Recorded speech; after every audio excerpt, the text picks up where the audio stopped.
Kedatangan saya kemari bukan saya sendiri, tapi bersama dengan Dewan Penasehat, kemudian Dewan Pendiri, Dewan Pembina, dan sebagainya, dan beberapa ketua departemen.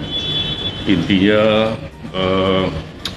karena ketua kepala BNN yang baru ini, baru hari inilah efektif ya, kemarin baru sebelum pamit ya. Nah, tujuannya untuk tetap menjalin kerjasama yang baik ya antara mitra ya, selaku mitra Gerhana dengan BNN, kemudian secara garis besar menjelaskan apa yang sudah kita lakukan selama ini dengan harapan akan terus semakin erat demi untuk kepentingan bangsa ini.